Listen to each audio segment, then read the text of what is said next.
Hey, it's Joel. I wanted to share a couple thoughts with you. I just had three conversations back to back to back about people who are saying, what's the difference between messaging and marketing and which one should I do first? In my experience, I see a lot of companies do a rebrand or a website, or they're doing a big content overhaul, and they rush straight into design and brand and tone of voice. And by the time they're about 6 weeks into this website redesign, they're still arguing over what should be on this page and what should our message here be? Or maybe you've got a brand and you've launched it and it looks great. It's really cool. Then you start to go do some content and, well, the voice doesn't really match with what the brand is, or, well, we really can't inhabit this brand authentically because it doesn't really feel like what we want to say.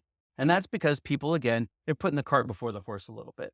Messaging is much bigger and much broader than brand, marketing, sales, any of it. It's really who you are and what your organization is all about.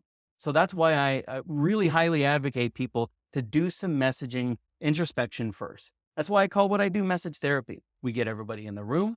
We get everything we could need to say or want to say out of our heads onto the table. We're able to compare, make some decisions about what's in and what's out. And then you're able to very quickly execute on a rebrand or execute on a web design project because you already have everything. You've got the whole Chinese menu of everything you could want to say.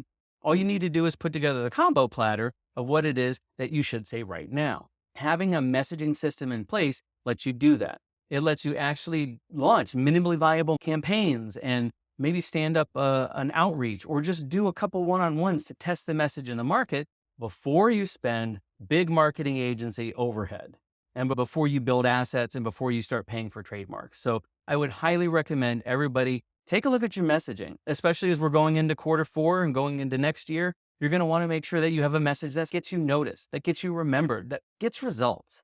And you can only do that if you slow down and get the horse where it needs to be. So again, I'm Joel. This has been a couple of minutes of message therapy. I hope you'd enjoyed it, and give me a call if you need some help.